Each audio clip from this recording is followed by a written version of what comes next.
Hola, ¿qué tal? Bienvenidos a la Jaula de Nube, edición de entrevistas.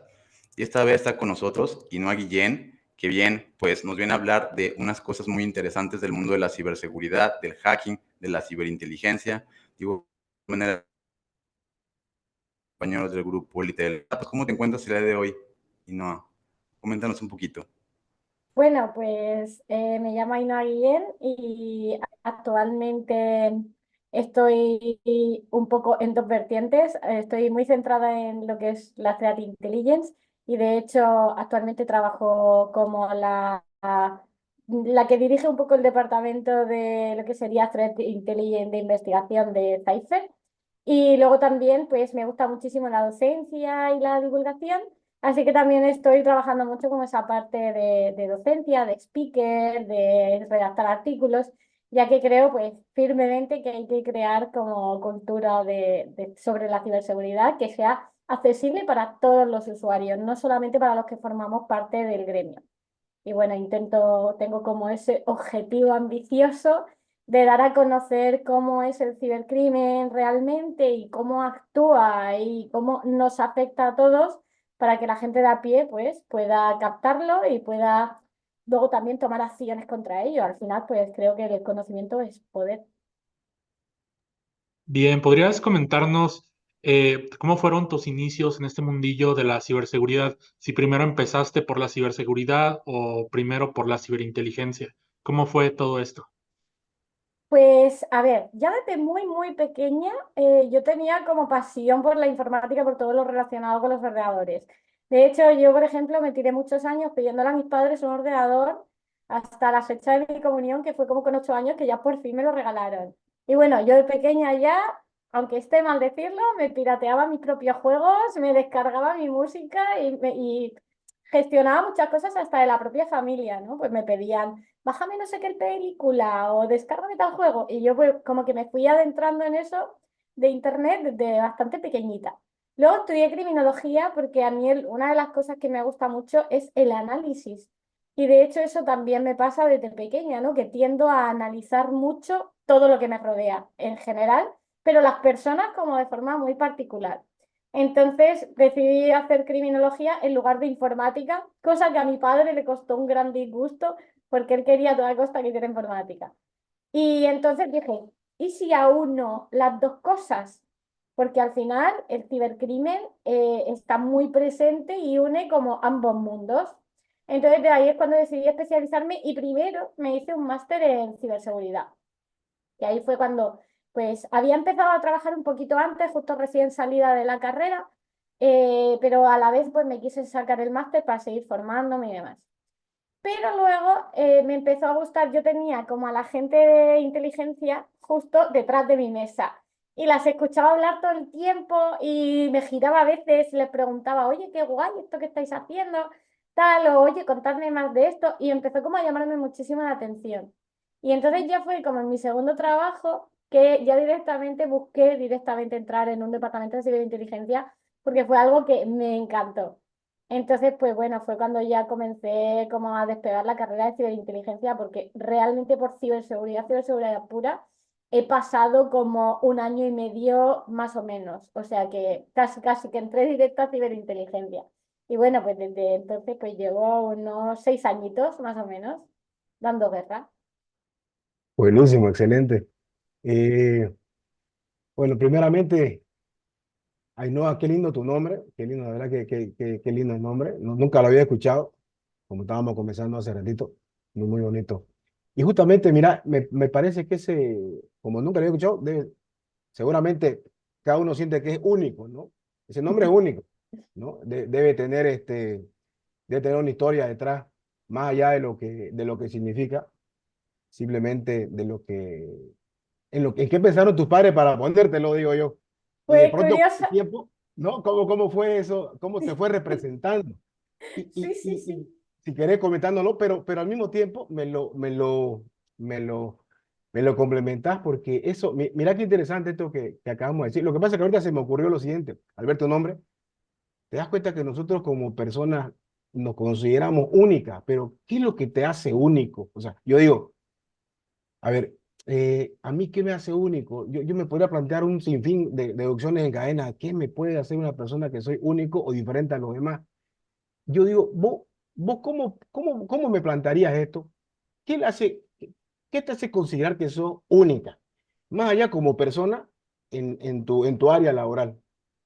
Uy, pues muy curioso, porque mira, para empezar, lo de mi nombre fue que un día lo escucharon en la televisión mis padres y buscaron el significado, porque les llamó la atención igual que a ti, ¿no? De, ay, qué nombre más bonito, no lo había oído nunca. Y cuando buscaron el significado, se dieron cuenta de que significaba María de la Luz. Y Bien, entonces les encantó el significado porque, bueno, ves, que el nombre represente a la luz era como muy bonito. Y dijeron, pues ya está, tenemos nombre. Y de ahí surgió, fue como un flechazo con el nombre de Amor a Primera Vista. Y a mí la verdad es que me gusta bastante porque Ainhoas hay pocas, y más en ciber. Y luego, respecto a la pregunta de qué característica consideras que te hace como única como individuo, pues yo creo sin duda que es eh, mi capacidad de analizar las cosas y ver como un poquito más allá de lo que la gente habitualmente tiende a ver, ¿no? Sobre todo porque yo me planteo muchas preguntas desde que era muy pequeña.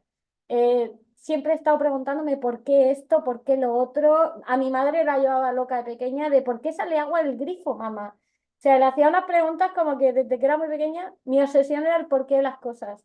Entonces, ahora en el ámbito laboral, cuando tú trabajas sobre todo en temas de cibercrimen, pues el que te plantes el porqué de las cosas, creo que es una característica súper buena que a mí me ha ayudado un montón y que a día de hoy, pues creo que me posiciona como analista, ¿no? Como una buena analista en realidad.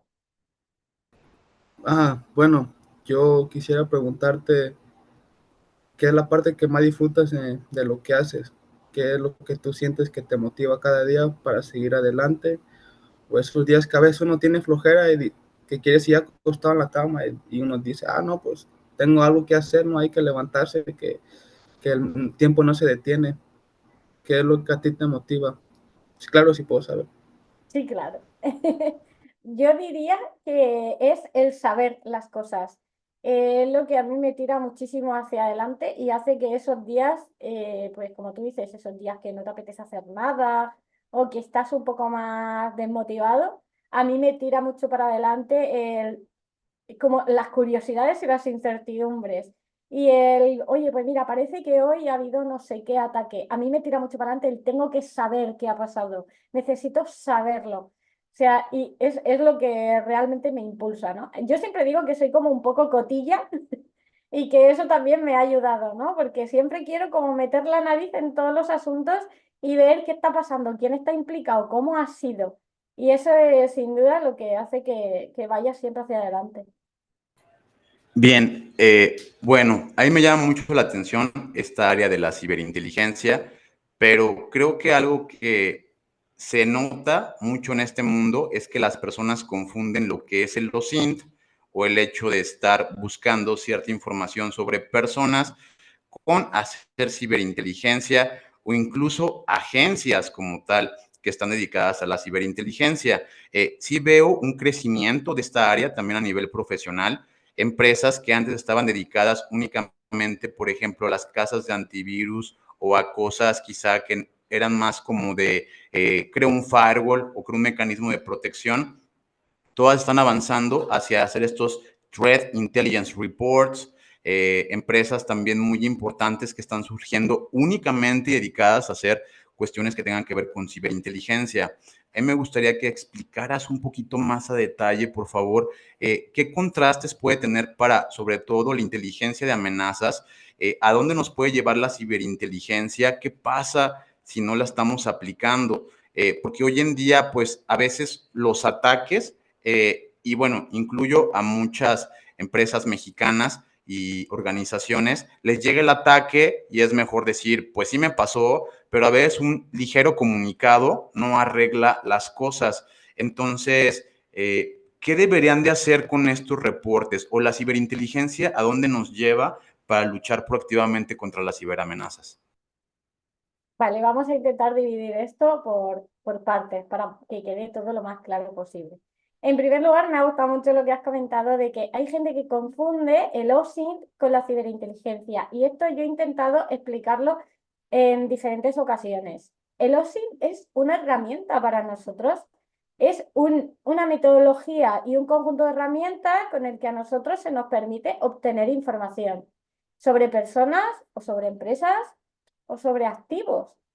¿Qué pasa? Que tú puedes recopilar datos que si tú a esos datos no les sacas un valor, le añades un contexto, le añades unos escenarios y usas algunas metodologías de análisis, esos datos pueden no decirte nada. Porque sí, yo te puedo decir, pues, que el grupo tal tiene X integrantes, hacen ransomware y lo hacen con este tipo de bicho.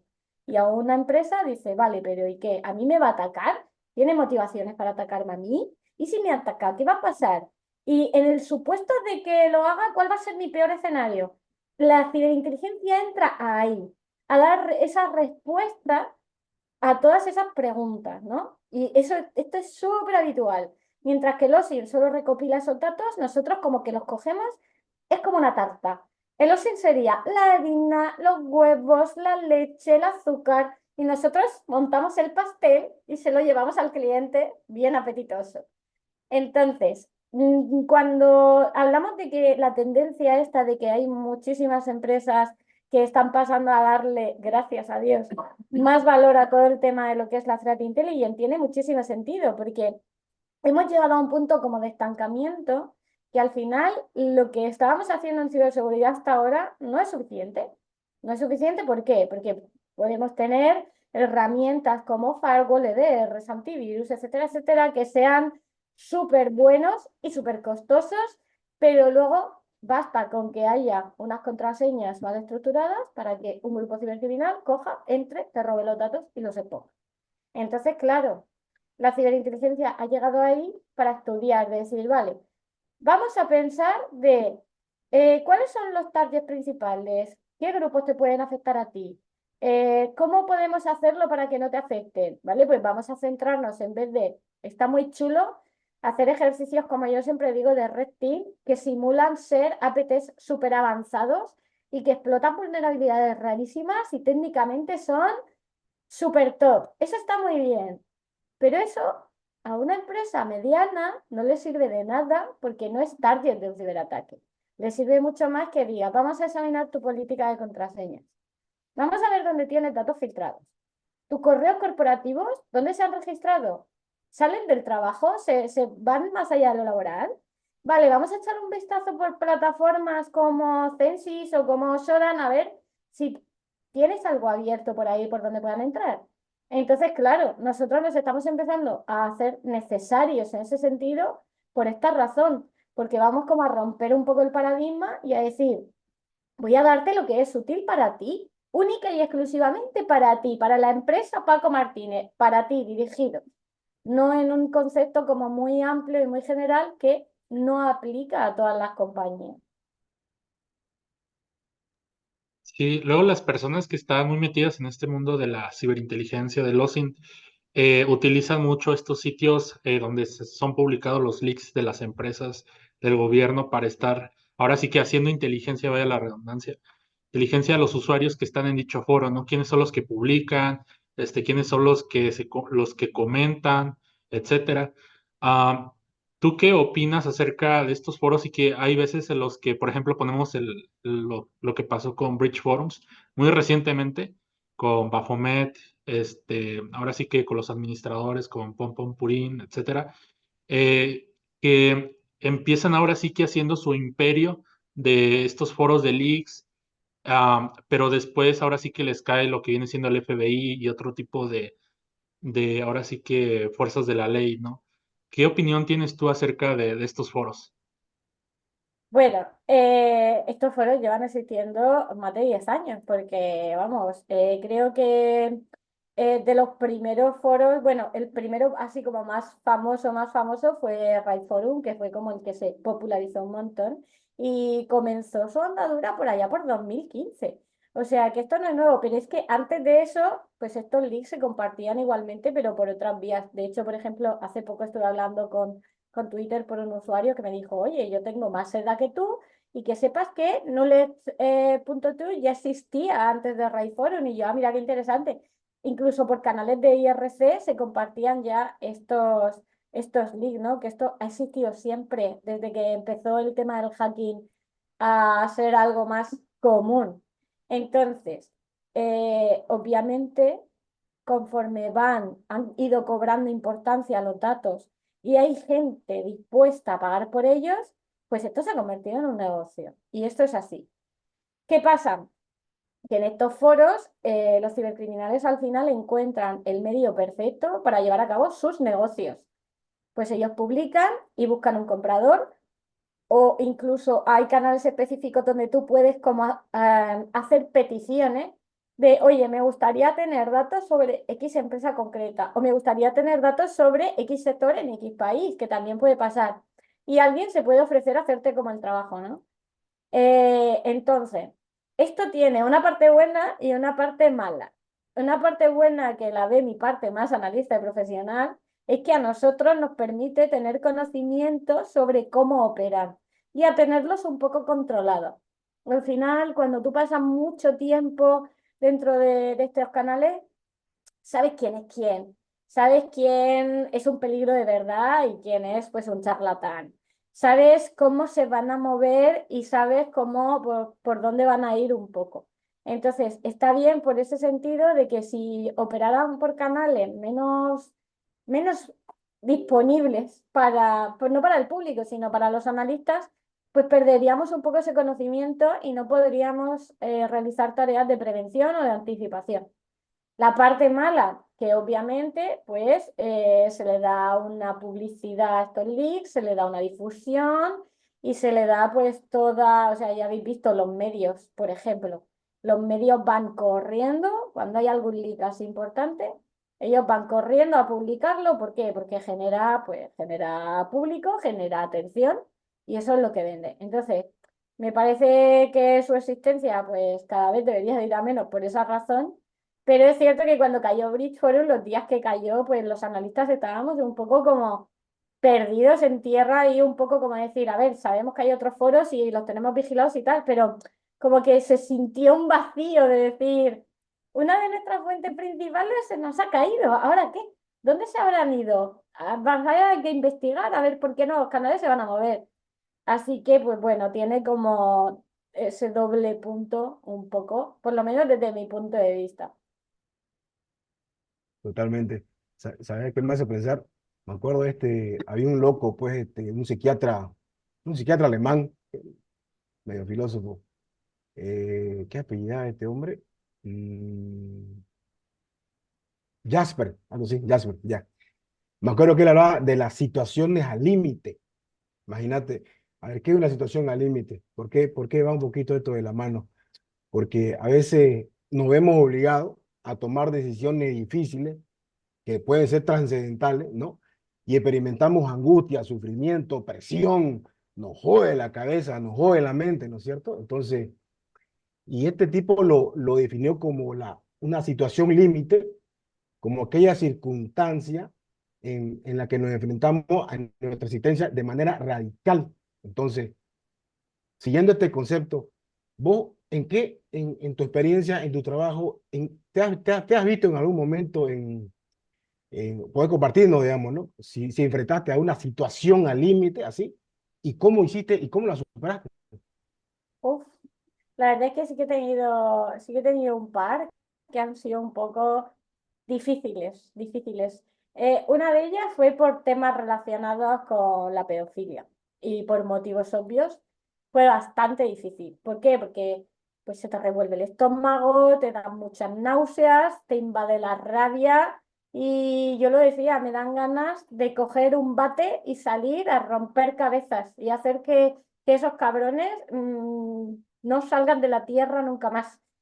Entonces, pero claro, tenías que, para cazarlos realmente y poder poner los datos de ellos a disposición de las fuerzas y cuerpos de seguridad para que realmente los arrestaran, tenías que tragar, respirar hondo y seguirles un poco la corriente a ver si le podías sacar pues su nombre real, su apellido real, su teléfono real. Entonces, bueno, eso creo que son situaciones muy desagradables y muy difíciles, sobre todo porque yo me lo encontré como un poco por accidente, ¿no? Estaba buscando otra cosa y me lo encontré y dije, hostia, esto tengo que denunciarlo. Y bueno, fue una experiencia bastante difícil. Y otra que cuento muchas veces que también tuve un poco de conflicto, por así decirlo, fue durante todo el tema del COVID, de la pandemia, que pues obviamente a mí como analista me tocó pues seguir bastante de cerca todo el tema de lo que estaba pasando. Y bueno, a las 3 semanas de estar viendo cifras de muertos todos los días y de ver cómo los hospitales estaban colapsando y de ver cómo todo estaba tan mal, yo le tuve que decir a mi jefe, por favor, un relevo, que alguien se encargue de esta tarea una semana, pero mentalmente estoy en breakdown.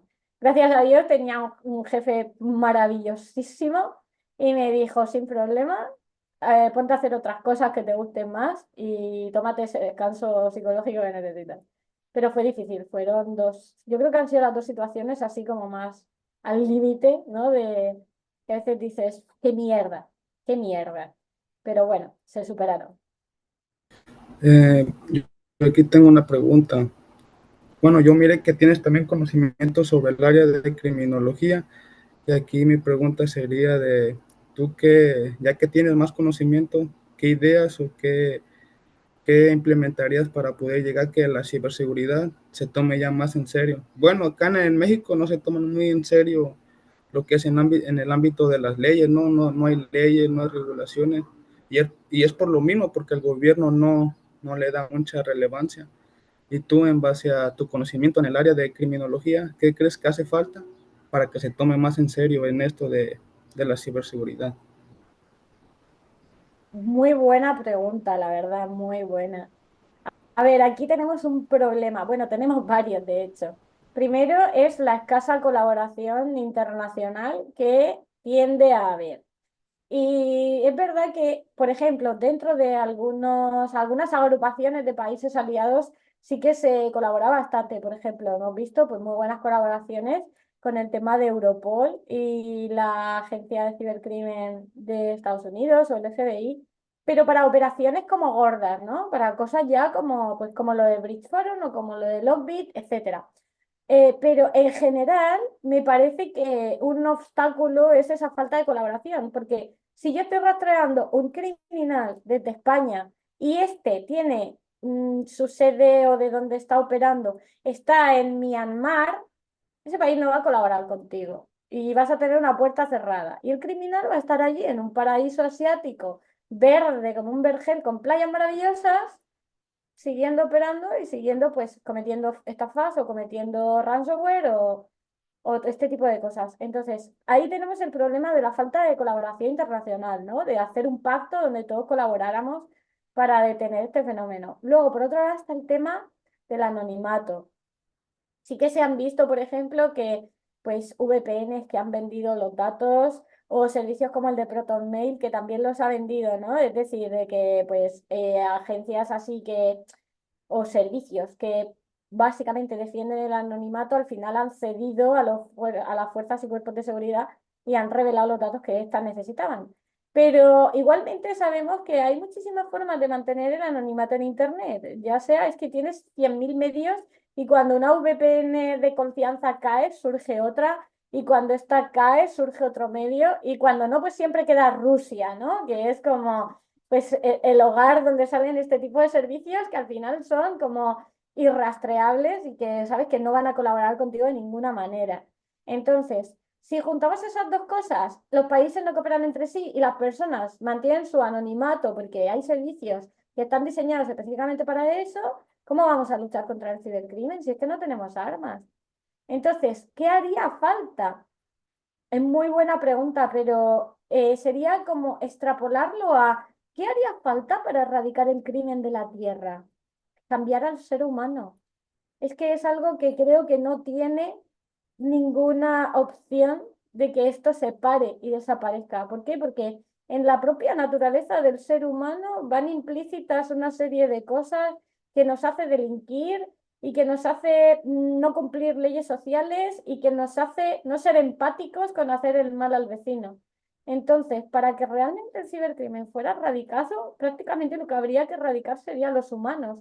Y creo que es algo que a ninguno nos haría gracia, ¿no? Entonces, sinceramente creo que no tiene freno. Podemos poner medidas para que nos impacte menos y nos haga menos daño, por supuesto. Pero es que si lo piensas, el cibercrimen ¿a qué hace daño?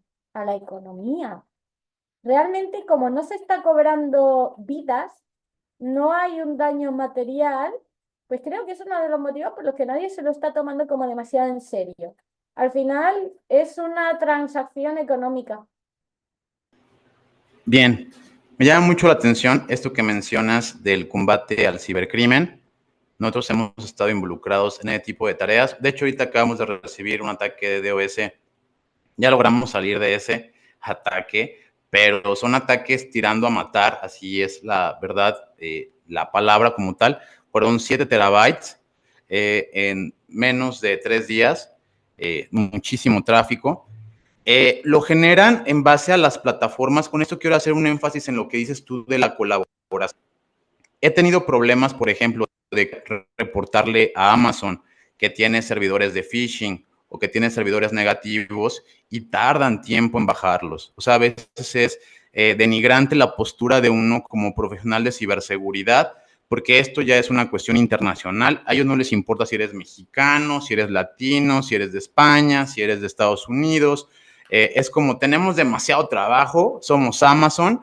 Ahí mándanos un correo a views@Amazon, a ver cuándo te contestamos, ¿no? Y a ver, levántate un ticket y a lo mejor pasan 15, 20 días, 40 días. Con Cloudflare me ha pasado algo muy similar.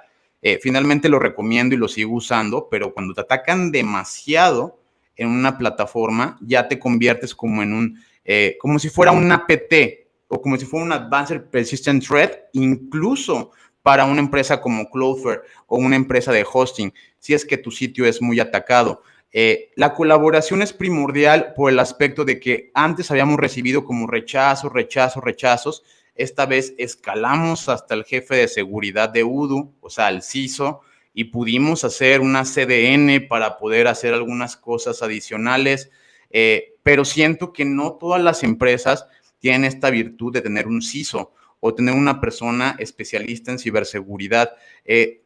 Ahora sí que este mensaje me gustaría que lo dieras a aquellas empresas que no tienen un área de ciberseguridad, que no tienen un CISO y que pues son empresas importantes, o sea, son empresas que a lo mejor tienen una empresa de hosting, un registrar importante, a lo mejor un provider o un ISP, que ya no prescindan de estas áreas. ¿Qué tan importante consideras que las empresas de telecomunicaciones o empresas de ciberseguridad o empresas que manejen datos confidenciales deberían de tener un CISO?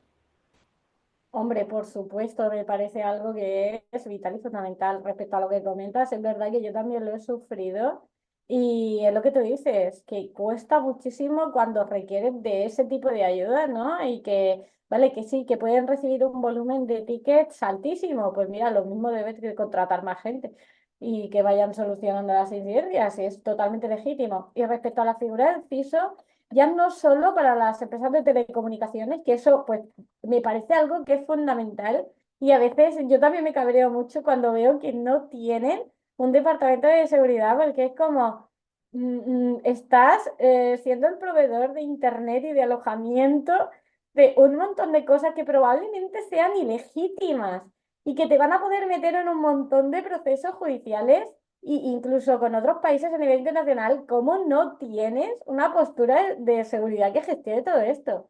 Y me parece que el problema que hay un poco es que no se nos ve como inversión. Y al final, ¿cuándo vienen las madres mías? Pues cuando ya nos han atacado y nos han fastidiado y yo he perdido dinero porque me han atacado. Y ahí es cuando las empresas entonces sí que dicen, vale, vamos a montar una área de seguridad porque nos hace falta. Entonces me parece como que sé inteligente antes de que llegue ese momento y antes de que te pegues como el guantazo contra la pared, haz algo, hasta sé preventivo.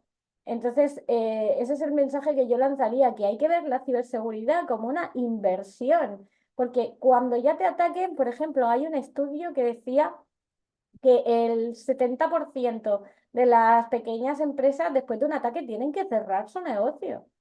O sea, es que las pérdidas pueden ser muchísimo mayores que lo que realmente te va a costar el Departamento de Seguridad en un año. Entonces, vamos, en telecomunicaciones me parece indispensable, pero es que en otras muchas áreas también, por ejemplo, el área hospitalaria, que ya sabemos que ha tenido pues unos meses bastante feos de ciberataques por todos lados y datos más confidenciales que los datos sanitarios de las personas, pues creo que tienen una responsabilidad de proteger esos datos. Sí, justamente me acuerdo que hace un tiempo estábamos viendo con Héctor, hay un sitio que estaba bajo Cloudflare que se dedicaba a dar servicios para realizar ataques de phishing, ¿no? Para obtener correos, contraseñas, acceso a distintas cuentas de redes sociales. Entonces es algo delicado, ¿no? Que estos sitios dedicados al cibercrimen estén utilizando el servicio de Cloudflare, o sea, siendo protegidos por Cloudflare. Ah, pero tú ahora sí que en tu experiencia, en tu trayectoria profesional, eh, ¿qué casos han sido como los más que tú has dicho, esto de verdad ha sido bastante, que incluso te haya impactado, que haya tenido ahora sí que experiencia que tú puedas estarlo recordando y que tú digas, ahora sí que esto me costó bastante trabajo realizarlo, pero al final se obtuvo un resultado bastante bueno y he quedado satisfecha, ¿no? Ahora sí que con el resultado que se dio en esa investigación o en ese trabajo. Hay muchas de esas investigaciones porque suele ser bastante común, ¿no? De que parece que todos son obstáculos a veces, pero así que le tenga como especial consideración, por decirlo de alguna manera, pues fue una de ellas que teníamos que investigar un sitio donde estaban vendiendo temas de exploits y temas de pues de información sobre Zero Days y demás, pero este estaba alojado en un Bulletproof, que básicamente para los que no lo sepan, pues es un tipo de servicio donde todas las reclamaciones caen en saco roto y eso está en su política. O sea, es como, vale, aquí puedes meter lo que quieras, que el hosting que lo está alojando no va a hacer absolutamente nada. Y encima, el registrar que tenía el dominio donde lo estaban vendiendo todo, que era el objetivo de tirarlo abajo, pues me parece que el registrar era como de un país africano que pues apenas hablaban inglés y apenas entendían los correos y comunicarse con ellos era una odisea. Y cuando conseguíamos comunicarnos con ellos, nos decían, ah, no, es que esto es cosa del hosting. Y era como, vamos a ver, pero es que el hosting es un bulletproof, mira su política, si le mandábamos capturas. Ah, no, es que yo no puedo hacer nada. Y era como un laberinto esto sin salida, ¿no? Y fue muy gracioso porque era como, yo sé que pueden tener ahí un sitio ilegal que está vendiendo exploits impunemente y que estaba aparte, pues tenía muchos temas de venta de leads y venta de credenciales, pero era un sitio de un particular, ¿no? Y era como qué rabia porque el hosting probablemente tenga todos los datos de quién es este tío, pero como es un bulletproof que estará en las Islas Caimán, pues nada, no lo podemos sacar. Y el caso es que al final, tras mucho rogarle al registrar, tomó acciones y bueno, tuvimos que mandarle un montón de evidencias, vídeos, de todo, pero al final tomó acciones y por lo menos el sitio lo tiró abajo. Pero me dejó un servicio un poco agridulce porque mm, al tío que estaba detrás no lo conseguimos cazar, no conseguimos obtener datos sobre él. Entonces, pues es una evidencia un poco de lo que decimos, ¿no? De esos servicios pues que alojan este tipo de sitios. Y bueno, luego ya también pues me he dado contra puerta fría en muchas investigaciones, eso es algo muy habitual, ¿no? Al final, si tú estás investigando a una persona que lo único que tienes es su alias de Telegram y que lo tiene todo privado, privadísimo, pues muchas veces tienes que ser honesto y humilde y decir, de aquí no se puede rascar más porque no hay más que rascar, porque la persona que hay detrás es plenamente consciente, tiene un buen offset y sabe lo que hace. Entonces, bueno, pues de esas también he tenido unas cuantas. Y nada, pues a lidiar con la frustración, ¿no? Que siempre digo que eso es una habilidad que tienes que tener muy desarrollada en ciber, tienes que aprender a lidiar mucho con esa frustración y a seguir adelante. Eh, sabes que siempre a veces cuando estamos conversando en los podcasts y escucho las historias y todas las anécdotas y sobre todo los momentos, me parece también importante tomar en cuenta que no siempre es como nos vemos en este momento. De pronto nos vemos bien, nos vemos tranquilos, yo te veo súper guapa, yo te veo súper tranquila, pero a veces llega un momento en el que se rompe ese equilibrio, que básicamente se domina eh, yo recuerdo mucho esta palabra, eudaimonia, que es felicidad y florecimiento, que se alcanza mediante meditación, mediante tranquilidad, serenidad, qué sé yo. Y no siempre estamos en ese contexto en nuestra vida, porque a veces viene el caos, ¿no? Y sobre todo, algo que omitimos nosotros los informáticos es el buen descanso y el reparo. Yo te pregunto, ¿cómo te va vos con el sueño y con tu descanso, físicamente, mentalmente? Porque vos sabés que aquí la mente es donde vamos a existir siempre.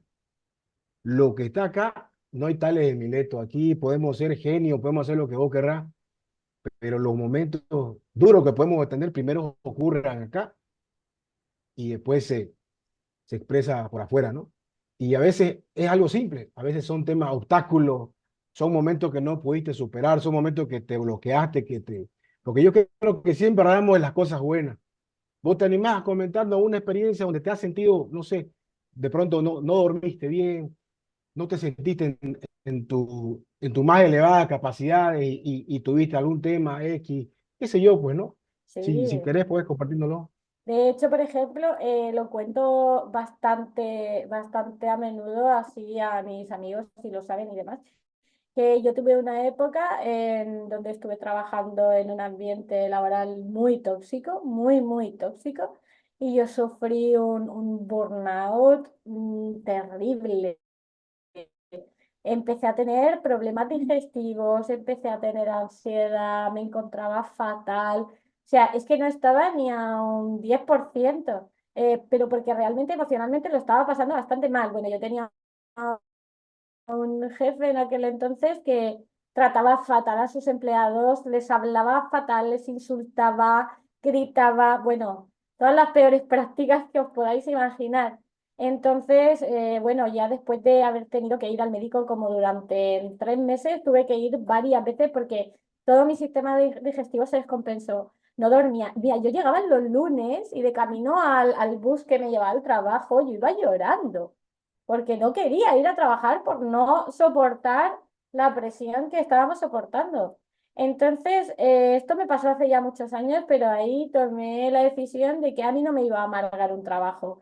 Creo que ningún trabajo se merece nuestra infelicidad. Entonces, al poco de, o sea, no duré ni 6 meses, esto pasó en un lapso pues, como de unos 6 meses. Decidí que lo tenía que dejar y que tenía que ser valiente y oye, que si hay que dejar de trabajar un tiempo, que no pasaba nada. Pero decidí que lo tenía que dejar porque yo pedí ayuda a recursos humanos y recursos humanos hizo como que no oye llover. Sí, sí, sí, claro, te cambiaremos de departamento. Y ese cambio después de 3 meses ni se le veía ni se le esperaba. Entonces, bueno, hay que ser valiente a veces y salir de donde nos están tratando mal, de donde somos infelices o de donde, oye, que nuestra salud se está viendo comprometida. Entonces, bueno, ahí ya me propuse que nunca más ningún trabajo me iba a llevar a ese punto. Disculpa que le enganche ahí. ¿Y vos alguna vez te has sentido que has arremetido contra alguien, de pronto has tenido un mal momento y te has enojado y te has estrellado con quien no debías de pronto? Porque yo creo que a todos nos pasa. Normalmente cuando estamos sentados en esta computadora, puteamos a todo el mundo, ¿sí o no? Y contra todo el mundo. Y más o menos decimos, todingo me la, y se van a la, ¿no es cierto? Entonces, a veces nos agarran. ¿Cómo manejar el estrés? Te pregunto. No por hacer otra pregunta, pero mi hermano William, pero es que ahorita que estás ahí enganchada y hasta que pasemos de ronda, se va a ir la energía ahí. Te pregunto, ¿cómo canalizás? Porque yo tengo un ejemplo. Si te están sometiendo a auditoría y te están preguntando estupideces, porque hay gente que pregunta estupideces, porque realmente no es técnica, y te pregunta, es que yo digo, mierda que son imbéciles. Es que no puede ser posible, dice, ¿no? Y esto va para alguien que justamente en este momento que estoy haciendo el podcast se lo quiero decir, porque a veces es bueno hacer esto, ¿no? Mierda que son imbéciles. Es nomás leer un poquito y darse cuenta, ¿no?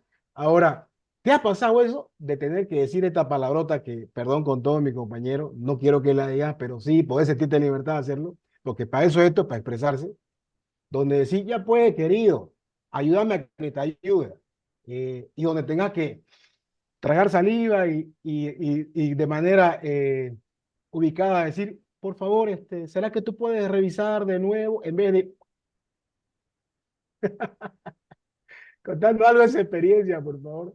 Me ha pasado muchísimas veces, muchísimas veces. Yo creo que nos pasa a todos, ¿no? Sobre todo cuando tienes que explicar muchas veces lo mismo porque ves que la otra persona no lo está entendiendo. Y bueno, eso puede ser muy desesperante. Pero yo tengo un truco que lo comparto, que siempre pienso, no es personal, esto no va contra Ainhoa Guillén, esto va contra un analista de ciberinteligencia. No más, no es mío, no me voy a enfadar yo porque no es contra mí, ¿sabes? Entonces, cuando yo soy capaz de salir de eso y decir, no es mío, este paquete lleno de mierda no es mío, no lo voy a coger, no me voy a enfadar y no lo voy a coger porque no me toca.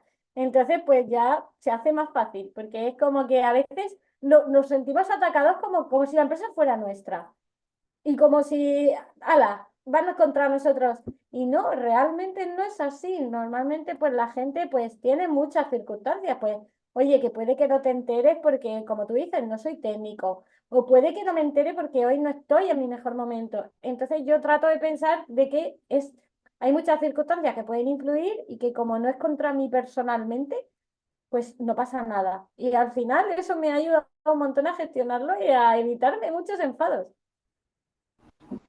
Bueno, aquí tengo una pregunta más en el entorno en tu experiencia, ¿no? En este tiempo que llevas en el mundo del hacking, ¿cuál ha sido tu experiencia o la cosa más rara que has pasado o has visto? ¿O cómo catalogas algo que tú digas, esto sí está raro o no había visto algo así? Ya ves que en esto siempre se ven cosas nuevas, ¿no? ¿Cuál ha sido lo más curioso que te ha pasado? Uy, pues mira, te diría que creo que los dos asuntos que a la par más me han evocado esos sentimientos de qué ha pasado, o algo se me está escapando o algo no estoy entendiendo, son dos cosas, la Operación Cronos y Bridge Forum. Y las dos han pasado este año. Así, para resumir rápidamente, en el tema de la Operación Cronos, es que yo lo veía como si fuera un tablero de ajedrez y las piezas se estuvieran moviendo delante de mí y estuve mucho tiempo analizándolo todo porque era como, veía los movimientos y me parecía impresionante, ¿no? Y era como, yo veía las cosas y decía, no entiendo la finalidad de esto, no entiendo por qué realmente, qué quieren conseguir con esto, ¿no? Y la verdad es que no lo entendía muy de parte del FBI. Ahí fue cuando empecé a investigar mucho sobre un tema que hablo bastante y que he hecho varios posts y demás, que es el tema de las SIOPs o operaciones psicológicas, ¿no? Y me adentré en ese mundo y entonces pues empecé a entender, ¿no? Ya de que, vale, es que esto es una táctica que están utilizando, ¿no? Para, no pueden cerrar un grupo, pues juego con su mentalidad, ¿no? Juego con su conducta, juego con sus emociones. Y ese ha sido uno de los momentos creo que más me han intrigado. Y luego está el cierre de Bridgeforum, que lo hemos visto. Entonces, yo decidí hacer una investigación y me fui a la historia completa de Raid Forum hasta ahora, para ver si encontraba patrones que se hubieran repetido a lo largo de su historia. Y sí que encontré patrones que se repetían. Y me pareció muy curioso porque fue como, no lo entiendo. Parece como si todo esto estuviera orquestado desde antes y estuviera ciertamente preparado y empezó a darme como unas vibras de todo esto es falso. Y bueno, yo he dicho por ahí, o sea, varias veces como que, bueno, actualmente se sabe, se comenta que la gente piensa que Bridge Forum es un honeypot del FBI, por ejemplo. Entonces, han sido los dos temas que encima pues han pasado en el mismo espacio temporal que han sido como más extraños en mi carrera, porque es como que hay una pieza que falta, hay una pieza del puzzle que no encaja. Bien, pues a mí me llama mucho la atención. Todo lo que hemos comentado creo que es de mucho valor para las personas y para las personas que están en ciberinteligencia. Eh, Desde el punto de vista, yo sigo insistiendo del combate al cibercrimen. Vemos que hay una alza en la cuestión de que están atacando con ransomware. Instituciones financieras es parte de lo número uno. El sector educativo también. Ya empiezan a atacar mucho a sistemas SCADA.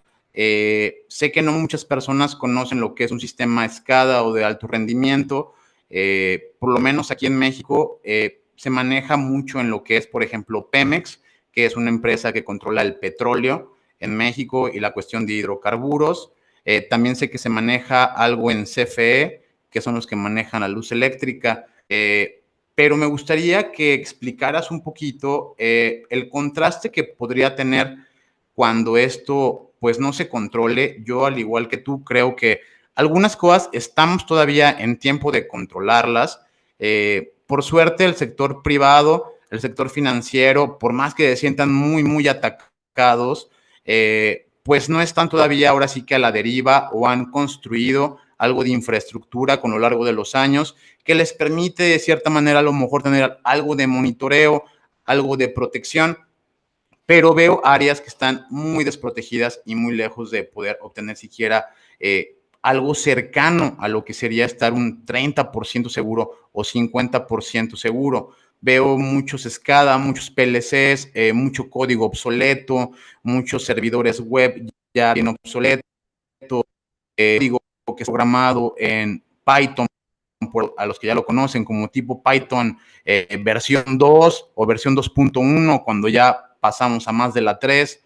¿Qué se hace para impulsar a esta industria rezagada de los industriales, que realmente los industriales deberían de ir por arriba de la media, en que le metan algo de seguridad al firmware o que le metan algo de seguridad a esos sistemas que también consideran inhackeables y aislados, pero que ciertamente están conectados a la infraestructura crítica?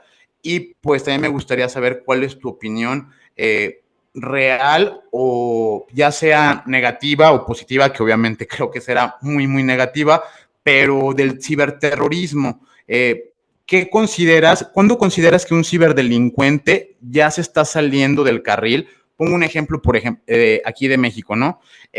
Un grupo de hackers puede agarrar y atacar un sitio, luego otro sitio, luego ya desfasea 5 dependencias, ya no son 5 dependencias de gobierno, ahora ya no solo las desfasean, ya están buscando obtener la información confidencial o robar sus bases de datos, y ya no solo robarlas para su beneficio, sino exponerlas en sitios como Breached, compartirlas con otros grupos de cibercrimen y hacer esto que en México sí está catalogado como delito. Cuando las personas atacan de forma individual, no, pero tenemos muy penalizado lo que es el crimen organizado. ¿Qué pasa con esta situación en donde ya no le miden o se sienten tan impunes que empiezan a asociarse estos cibercriminales hasta que son ciberterroristas? Pero sobre todo me gustaría que nos dieras ese contraste de cuándo deja de ser un cibercriminal para empezarse a convertir en un ciberterrorista, desde tu punto de vista.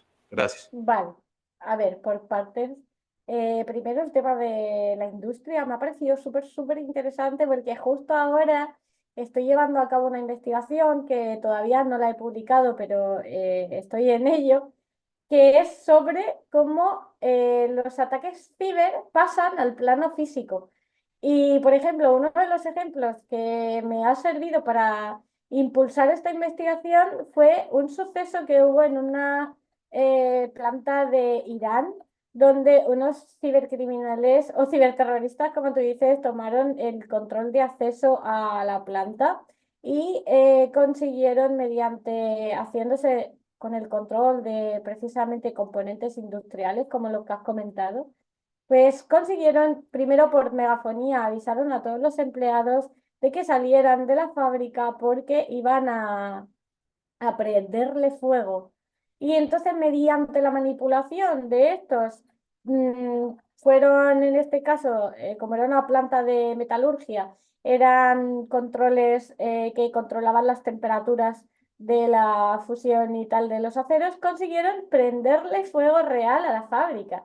Sí que es cierto de que fueron un poco nobles en el sentido de que primero salvaron a los trabajadores, pero lo pongo siempre de ejemplo porque es lo que yo les explicaría a las empresas de control industrial o que llevan todo este tema a nivel industrial y se lo pondría de ejemplo para decir, es que esto es real, es que no es solo que alguien vaya a entrar a tu sistema y te vaya a robar X datos, es que hay una posibilidad de que todo esto trascienda al plano físico. Es como, imagina que atacan a una presa de agua que está encima de un pueblo y alguien abre la compuerta de la presa y todo el pueblo se inunda. Esto puede pasar, tienen la capacidad para ello. Entonces creo que es muy importante en ese sentido de capacidades. Eso por un lado. Y luego por el otro que comentábamos un poco de cuándo se podría considerar que un cibercrimen se vuelve terrorista. Bueno, aquí entra mi parte como más criminóloga, ¿no? De que hay que entender de que cuando se considera a alguien con la palabra terrorismo, ¿no?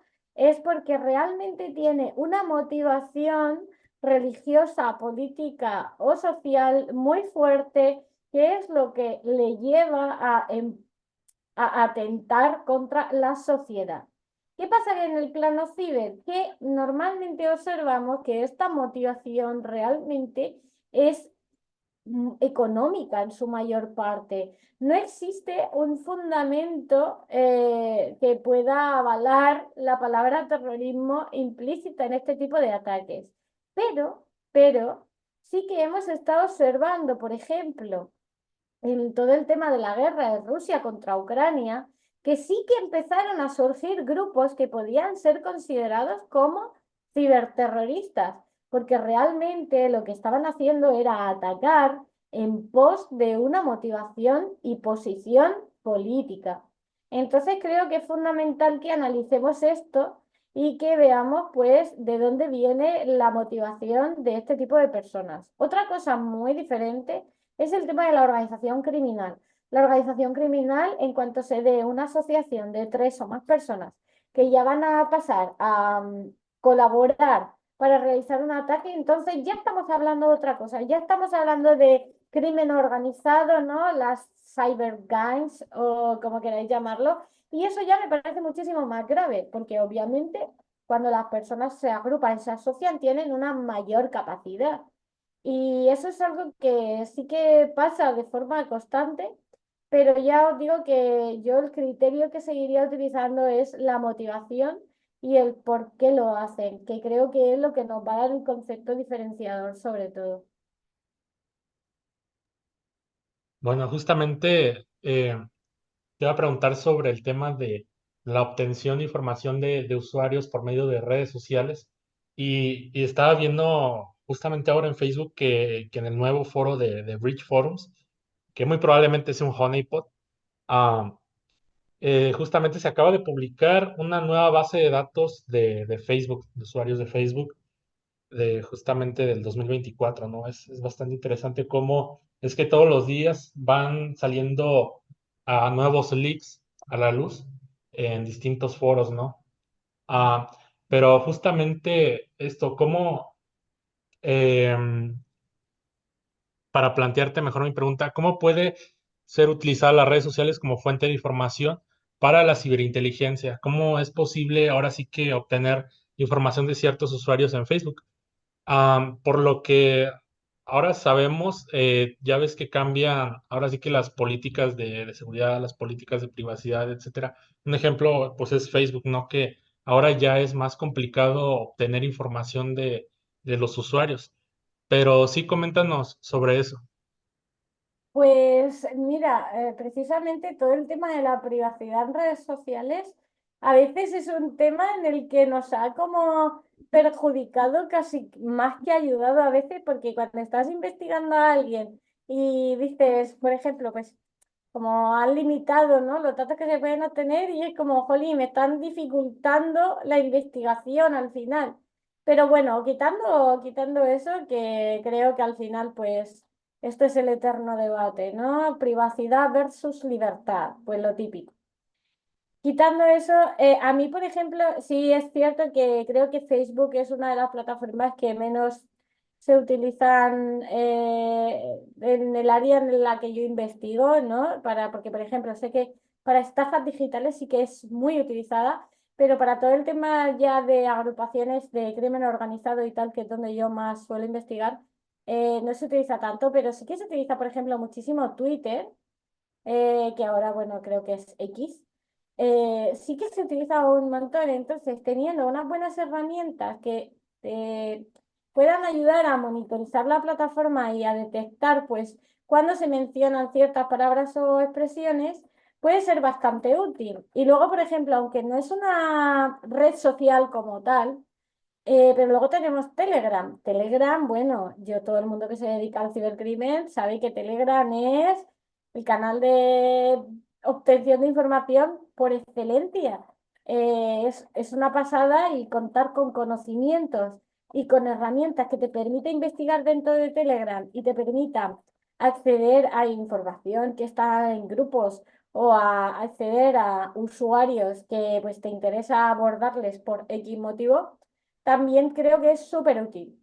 Pero lo más normal, lo más habitual es que lo que son las redes sociales más tradicionales, como Facebook, Instagram, LinkedIn o, bueno, Twitter dejaría la última porque sí que la utilizan, los cibercriminales no suelen moverse por estos canales, no suelen.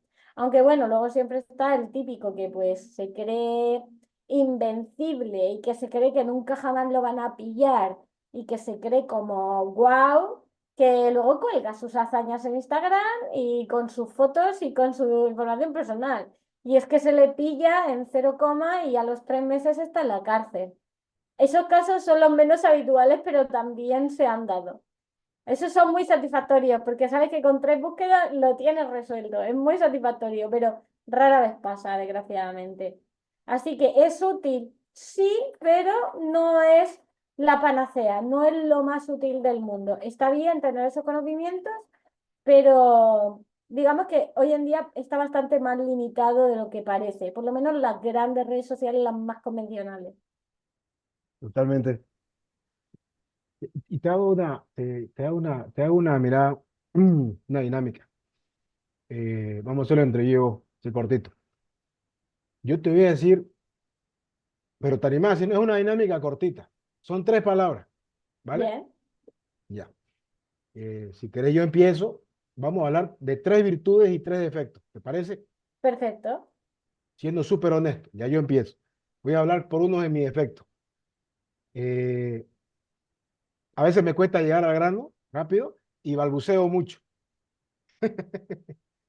Lo puedo llamar como mucha parafernalia a veces y me cuesta de pronto enfocarme más en lo que quiero decir que en todo lo que está en mi cabeza. Me parece a veces que es un defecto o un mal hábito que tengo que hacer y tengo que mejorarlo. Puedo decirme uno. Cuando estoy enfocada en algo, me encierro totalmente y pierdo la comunicación en equipo. Y eso no es bueno, hay que aprender a trabajar en equipo. Buenísimo. Hay que trabajar en equipo, ¿no? Ahora una virtud. Eh, mira qué difícil es, ¿no? Hasta yo mismo me metí en tu entrevista, pero es bueno para que los oyentes se den cuenta que no solo es, a veces piensa que uno está con el cojonal aquí de preguntas para hacerle a un entrevistado y tiene que ser lo más natural, ¿no? Y creo que esa es una de mis virtudes. Me gusta ser natural, me gusta ser auténtico. Odio odio enmascarar, y eso que en mi trabajo enmascaro muchas cosas, pero no me gusta hacerlo en la vida real. O sea que me gusta ser transparente. Una virtud tuya. Calo bastante rápido a las personas. Entonces eso me permite saber por dónde van a ir los tiros o por dónde me va a salir a veces cada sujeto. Y cómo manejar la ética y la moral.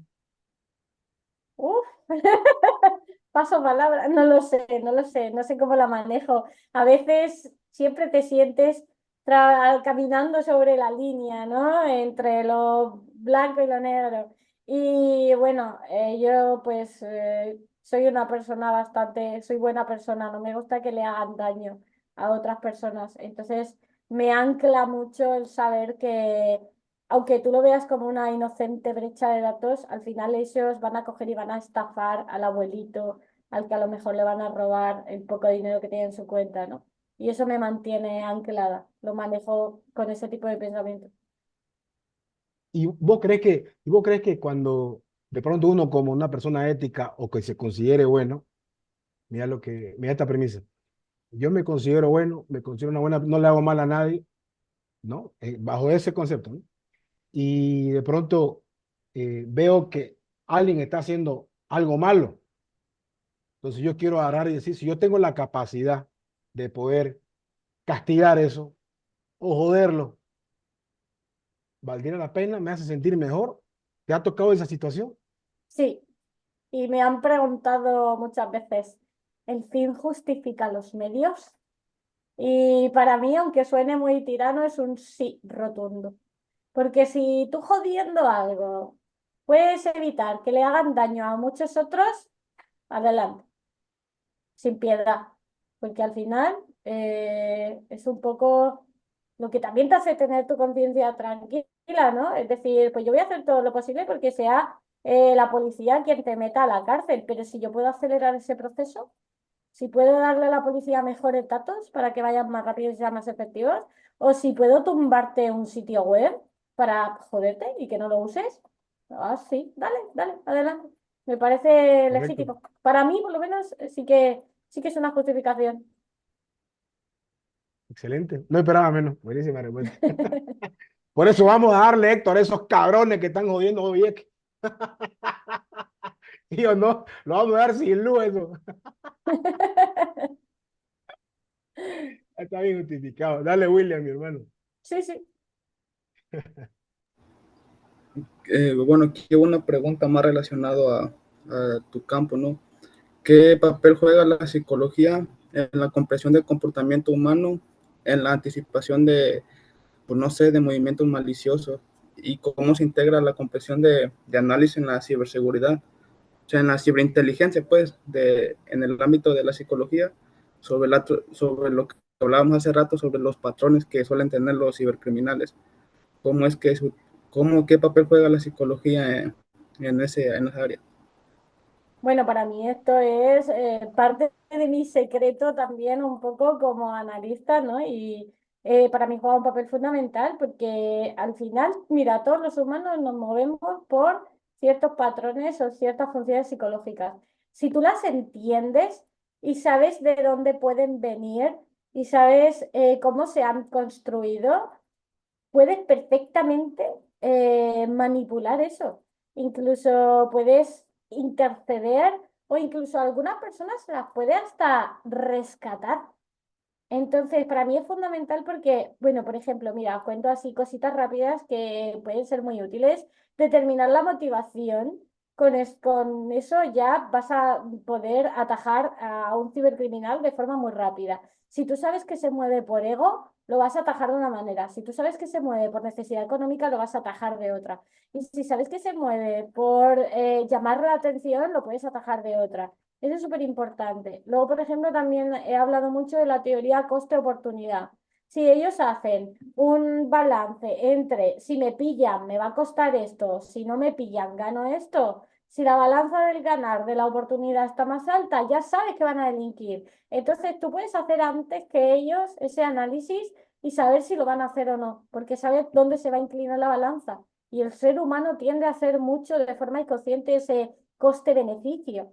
Entonces, cuando tú te sabes todas estas pequeñas teorías, o mira, por ejemplo, cuando yo me tropiezo con cibercriminales que tienen menos de 20 24, 23 años, yo siempre intento decir, vale, mira, a ti lo que te pasa es que no tienes el sentido del riesgo suficientemente desarrollado, porque su córtex prefrontal, que es el que maneja toda la racionalidad, la toma de decisiones y la percepción del riesgo, no se desarrolla hasta los 26 años. Entonces, tú estás haciendo todo esto porque ahora tu percepción del riesgo es menor. pero tú vas a ser adulto en X años. Entonces tú ya puedes tratar como de hablar con él para hacerle entrar en razón y que reflexione un poco sobre eso. Entonces para mí la psicología lo es todo porque trato bastante con ellos y me sirve como para, a veces hago incluso un poco de mamá y es como, vas por mal camino, tienes que centrarte y tal.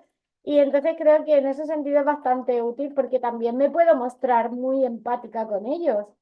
Y ellos a veces quieren sentirse como comprendidos en cierta forma. Entonces, bueno, para la psicología lo es absolutamente todo. Al final todos tenemos una mente que nos mueve. Si tú sabes controlar y conocer eso, es increíble la de cosas que puedes hacer. Bien, pues ya para finalizar con mi última pregunta, creo que es muy importante todo lo que hemos mencionado. De hecho, esto que mencionas de buscar con Shodan, buscar en tu infraestructura si esto no es compatible o no, es algo también muy importante. También valoro el esfuerzo internacional. Somos un grupo de choque y somos un grupo bastante activista y aparte de combate al cibercrimen con algunas técnicas especializadas como el Active Defense y demás que nos permite hacerlo desde México. También solemos decir mucho esto de que la mayoría estamos en Latinoamérica, son muy distintas los, ahora sí que tintes o reglas que pueda haber a nivel internacional. Siempre debes de estar bien enterado de cuál es tu contexto legal, qué puedes hacer y qué no puedes hacer en tu país y en tu lugar de origen o donde estén los servidores, ya que esto conlleva a qué es defensivo o reactivo y qué podría llegar a ser considerado como ofensivo o algo negativo para la parte legal. De cualquier manera, pues ahora sí que me gustaría saber ahora cómo aprendes al día a día. Esto creo que le interesa mucho a las personas. Todos tenemos distintos mecanismos de aprendizaje, algunos son más visuales, auditivos, pero pues cómo te alimentas de pues todas estas noticias. Algo que también cabe rescatar de todo esto es que cada vez es más difícil también encontrar las buenas fuentes de información. Hay buenos podcasts, hay buenos videos, hay buenas academias, pero como lo menciono, cada quien tiene su método. ¿Cuál es tu forma de aprendizaje que podrías compartir con la audiencia? Y también ya por último, pues que nos recomendaras ahora sí que también que no se la pasen todo el día pegado a la computadora. ¿Qué haces adicionalmente cuando no estás en esto? ¿Algún hobby o algo recreativo que nos pudieras compartir? Muchas gracias. Pues me parece súper interesante porque, bueno, yo soy una persona que tiene TDAH, entonces, bueno, pues soy como muy caótica en ese sentido y aprender me cuesta como, no es que me cueste un poco, pero sí la forma tradicional es bastante difícil para mí porque yo necesito puro dinamismo. Yo no soy capaz de ver un vídeo de 1 hora y estar quieta y callada 1 hora sin hacer nada. Entonces, como sé que en este gremio hay muchísima mente neurodivergente, porque estoy convencida de que hay muchísimas, mi forma de aprender y la que yo siempre recomiendo es a través de la práctica. O sea, está muy bien leer artículos, leer podcasts, incluso para buscar inspiración, yo recomiendo seguir a profesionales que te gusten y que te guste su contenido para coger como esa fuente de inspiración, ¿no? Pero como realmente se aprende es manchándote en el barro.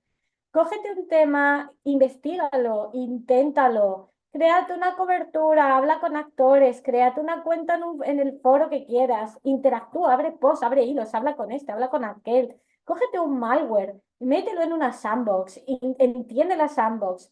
Ese tipo de cosas, aprende de forma dinámica, aprende haciéndolo tú. Ese sería como mi consejo para todas las personas que tienen pues su capacidad de atención mermada, ya sea porque tienen TDAH como yo por otro tema. Y a mí me ha servido muchísimo porque es mi forma de aprender, de forma como súper autodidacta y a través de la práctica. Y luego también respecto a otras actividades es súper importante. Yo eso lo tengo muy claro. Ya os he contado la experiencia del trabajo tóxico. Ahí aprendí bastante a tener como un balance. Y por ejemplo, yo hago pilates, que eso como actividad deportiva sirve espectacular para estirar todo el cuello, la espalda, que ya sabéis que sufrimos mucho, ¿no? De cervicales, hombros, los informáticos de tener todo el día esta postura, estamos fatal. Y luego también me gusta muchísimo la pintura. También pinto como cuadros pequeñitos. No soy muy buena pintora precisamente, pero me gusta. Y sobre todo, lo que más hago y mi hobby principal es la literatura. Además, literatura para desconectar. Yo leo libros de pura novela, pura literatura, nada técnico, solamente por el hecho de disfrutar con algo que no sea una pantalla. Entonces, eso sería como a mí lo que me gusta y lo que me hace distanciarme un poco de la pantalla, pero puedes escoger, hay miles de hobbies, o sea que hay variedad para todos los gustos. Bien, para mi última pregunta, ¿qué, qué mensaje les darías a las mujeres para que se lancen al mundo de la tecnología, al mundo de la ciberinteligencia, del hacking y ciberseguridad? Buah, pues que se animen si les gusta, que se lancen a la piscina y que no tengan en cuenta todos esos estereotipos que les han inculcado y que no tengan como vergüenza de, es que es puros hombres, tal, nada, nada. De hecho, yo he descubierto que la comunidad de ciberseguridad está llenísima de mujeres. Yo tengo mis grupos particulares de amigas donde nos hemos llegado a juntar como 20 mujeres solo para irnos a cenar y hablar y tal. Somos todas de ciberseguridad. Hay más mujeres de las que parece, lo único que a lo mejor pues no son tan públicas, tan visibles. Yo pienso que las mujeres necesitan referentes, referentes para querer dedicarse a esto. Entonces, si te llama la atención, dale, éntrale. Es que si te equivocas no pasa nada, siempre estarás a tiempo de salir, pero prueba, prueba que no se pierde nada y aparte es una carrera apasionante y si te pasa como a mí que descubres que es tu pasión, es que es de las mejores cosas que te pueden pasar en la vida. Que nos guste nuestro trabajo, donde le dedicamos 8 horas diarias, creo que eso es una salvación, ¿no? Porque pasamos demasiadas horas aquí como para estar haciendo algo que no nos termina de llenar.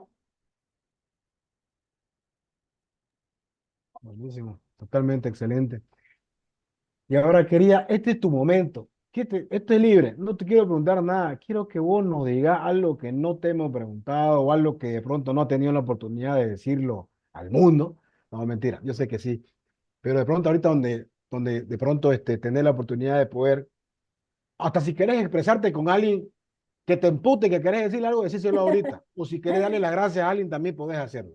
Es tu momento. Y te prometo que va a ser usado con tal cual. No se modifica nada ni se edita nada. A esa persona que está más allá, o si querés decírtelo a vos en el futuro también. Ah, carajo, me Ah, gusta esa mira, qué también. buena. Puede decirte algo en el futuro. De pronto aquí en un par de semanas, meses, podemos vernos de nuevo, ya para que sepas qué fue lo que te dijiste. ¿Qué tal esa? Pues mira, me ha gustado, me ha gustado. Voy a aprovechar y voy a decir dos cosas. Primero, dirigido a la comunidad de inteligencia. Compartan.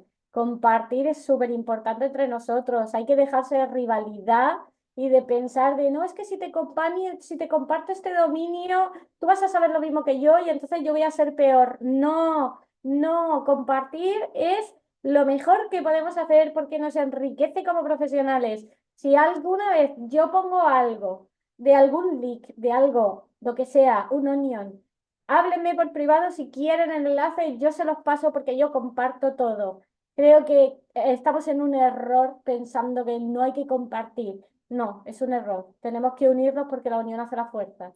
Y a mí misma me digo, así para futuro, que no deje de investigar jamás, que siga investigando porque al final, aunque a veces cueste, aunque a veces quieras tirar la toalla y aunque a veces digas, parece que esto no sirve para nada, porque tengo posts que han tenido 40 views, es como muy poquito, sigue, sigue, sigue adelante, que al final merece la pena, no hay que rendirse. Y si se ha caído, y si se cayó, y está pasando por un momento así duro y está deprimida en el piso, ¿qué le decís? ¿Cómo tiene que levantarse? Hombre, con fuerza, hay que levantarse de un salto, Esa, con fuerza, con ganas y a ponerse otra vez en órbita, que la vida es muy corta. correcto. Esa es la forma, no hay otra. Hay peleas a veces, hay luchas que a veces se las observa desde el piso para poder analizarla, qué fue lo que pasó, y ahí a poco uno ir levantándose y ahí uno se va con todo, ¿no? Buenísimo, me encanta. Excelente, excelente, todo bien. Gracias. Bien, pues muchas gracias a todos. La verdad ha sido un excelente episodio. Saludos a Debuxec, saludos a Pool, a nuestra invitada. Por favor, síguenla en sus redes sociales. Aparecerán más abajo. Estamos haciendo ciertos cambios en algunas cosas. Van a aparecer aquí abajo en la descripción. Ahora sí que todas sus redes sociales. Ya te las preguntaremos en un momento más. De igual manera, a todos los que siguen nuestro canal, a los que siguen la Jaula del Noob, ahora sí que total agradecimiento por habernos acompañado en el Jaulacón, el cual fue pues con mucho éxito y pues esperamos tenerlos en nuestra próxima edición. Happy Hacking, esto fue la Jaula del Noob.